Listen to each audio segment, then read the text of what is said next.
ilaha illallah wa ashhadu anna Muhammadur Rasulullah. I bear witness that there is no God but Allah, and I bear witness that Muhammad is his prophet.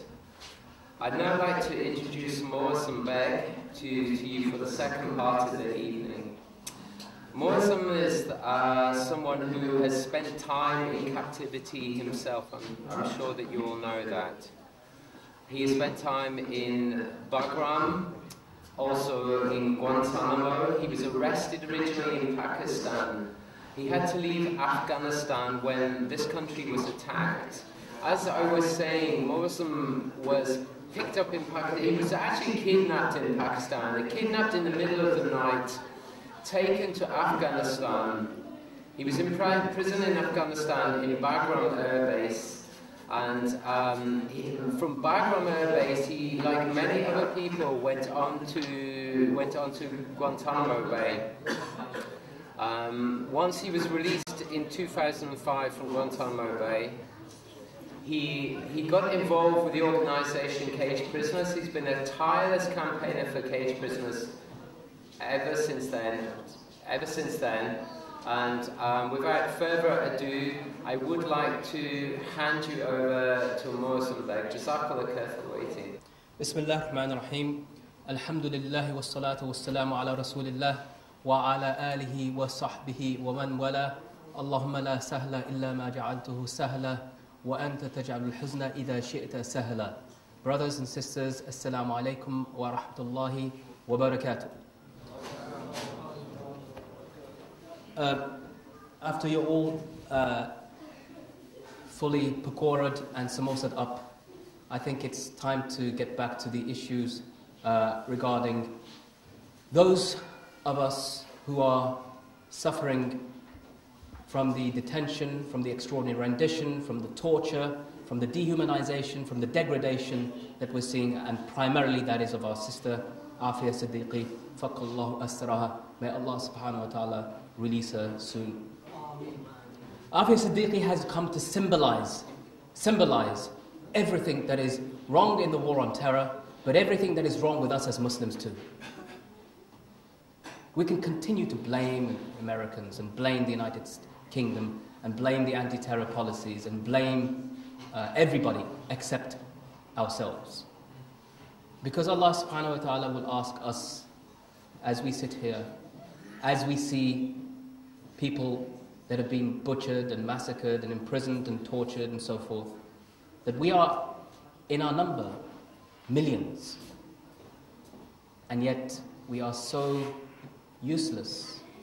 And it reminds you, of course, of the hadith of the Prophet ﷺ when he said, يُوشِكَ الْأُمَمْ أَن تَدَعَ عَلَيْكُمْ كَمَا تَدَعَ الْأَكْلُ إِلَى قَسْعَتِهَا. That he said that the nations will invite one another to come and eat and take from your lands as animals do from a plate. And the Sahaba replied by saying, أَمِنْ قِلَّةٍ يَوْمَئِذٍ نَحْنُ يَا رَسُولَ اللَّهِ. Are we going to be few in number that day, O Rasulullah? And the Prophet ﷺ said, لا ولكنكم ستكون كغثاء السيل. He said, no, you won't be few in number. Because to the Sahaba, this state of oppression could only be envisaged if they were few in number. And he said, no, you will be like the filth of the floodwater. And that Allah subhanahu wa ta'ala would throw into your hearts al-wahan. And the Sahaba said, what is wahan? Mal wahan ya Rasulullah? And he replied by saying, Hubbud dunya wa karahiyat al-maut. Love of life and hatred of death. And what does that mean? Love of life and hatred of death. Pursuing the dunya, pursuing worldly affairs, pursuing those things that are not relative or relevant to your akhirah. And in doing so, you will not be able to perform what Allah subhanahu wa ta'ala expects of us. قُلْ إِنَّ صَلَاتِي وَمَحْيَايَ قُلْ إِنَّ الصَّلَاةِ وَالنُّسُكِ وَمَحْيَايَ وَمَمَاتِي لِلَّهِ رَبِّ الْعَالَمِينَ. You won't be able to do this. You won't be able to say that my prayer and my sacrifice and my life and my death are all for Allah subhanahu wa ta'ala. You won't be able to do this. And the reason why you won't be able to do this is because you have chased and adopted the way of the dunya. Because for us to gain any position of respect back in this world, we require some sacrifice. And we have seen the people who've made the sacrifice for this deen. I tell you, brothers and sisters, in the cells of Guantanamo Bay, and in the cells of Bagram, and in the cells of Abu Ghraib, where not just women have been brutalized and violated, even your brothers have been brutalized and violated in ways that I will leave to your imagination. You saw the pictures of Abu Ghraib, but those pictures came out a year, one entire year after Guantanamo and after Bagram, after we were taken into custody. They say at present that the Taliban is on the rise in Afghanistan. They say that to counter this, we have to send in not a few thousand troops, but tens of thousands of troops. Tens of thousands of troops. The United States has done this. Britain is pledging to send in hundreds, and they are putting the pressure on the other countries, the other European countries, the other countries in the coalition of the willing, to increase troop movement in Afghanistan. Afghanistan, brothers and sisters, is the poorest country in Asia. When I was held in the cells there, I saw in Russian the words still written from the last superpower that occupied this poorest of nations. And yet, they want to increase the numbers of troops. And I'll tell you why. One of the reasons that they don't tell you why the Taliban or the resistance is on the rise. Picture this. A person who's got a beard, a person who wears the traditional shalwar qamis, a person who is a man of honor, a person who is respected in his community and his family, a person who fought the Soviets, a person who may have lost a leg or an arm or an eye during that battle against the Soviets. And he says, I don't complain about any of this except to Allah. A person like this perhaps is asleep in his house one day, and a Cobra helicopter flies over his house or his village. After it decimates the entire village, because they are told and given money by opposing tribes that there are suspected Taliban here, the helicopters land, special forces go in. They start doing a mop-up, a clean-up job. Clean-up means the people that are there wounded, try to take them, capture them, if not, perhaps kill them, burst open the doors, and drag out every male adult and take him into a helicopter, shackle his hands behind his back with plastic cuffs, shackle his legs. If he resists, kick him, punch him, spit at him, do what is necessary, threaten his wife, threaten his children. Take him, wounded or not, old or not, into this helicopter to the Bagram or Kandahar detention facility.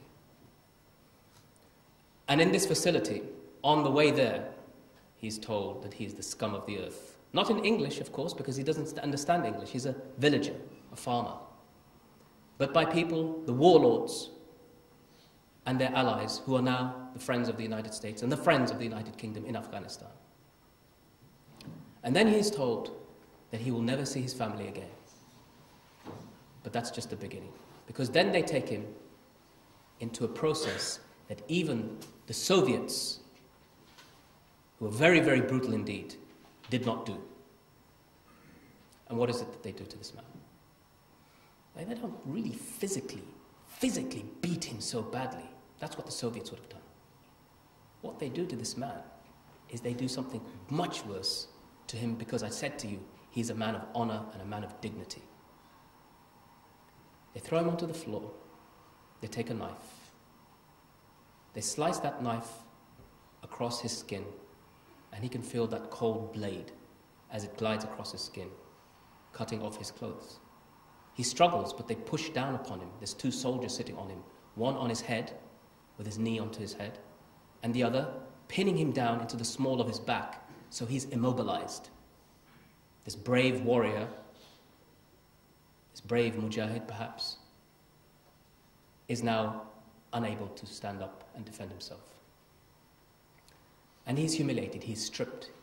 Then he's taken into a circle of men and women. You know, the American soldiers, of course, have equal opportunities, and that includes for both sexes. So they're both present, and they see him naked as the day he was born. But it's not even begun yet, because then they search his extremities.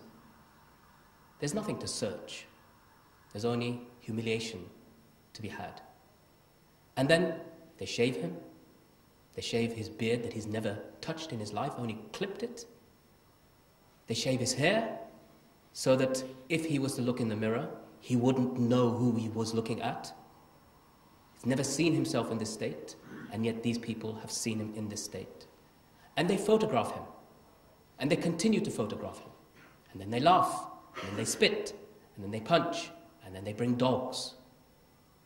The American soldiers think he's afraid of the dog, but he's not. How could he be afraid of the dog when he's not afraid of cannons and bullets and rockets and missiles? No, he's not afraid of the dog. He's afraid of Allah. He's afraid that the dog will make him filthy and dirty so that he can't perform his prayer. And of course, when they throw him into the cell, there is no water to make wudu. Not for an entire year, not for 2 years, not for 3 years is there enough water to make wudu. Only enough to drink. 500 milliliter bottle twice a day. You drink. You don't want to drink, you want to use it for wudu, then you don't drink. Make your choice, which is going to be. Of course, the Prophet ﷺ, Allah subhanahu wa ta'ala says, فَإِن لَمْ تَجِدُوا مَاءً فَتَيَمَّمُوا سَعِيدًا طَيِّبًا.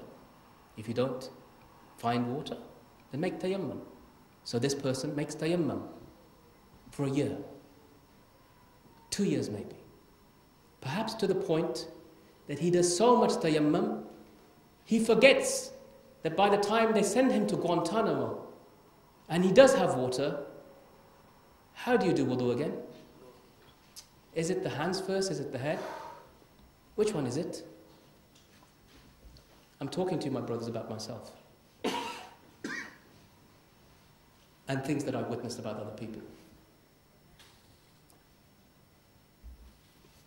They say to you that the Taliban is on the rise. But this Taliban, this Afghan, this Muslim, eventually he gets released. As you know, there are hundreds of people held in Guantanamo. And out of those hundreds, out of the 775 that were held there, 530 have been released. So when they said we were the most dangerous men on earth, why are we released? Why am I free? Why are 530 of us free? Not only are we dangerous men, we are the most dangerous men on the planet. How come?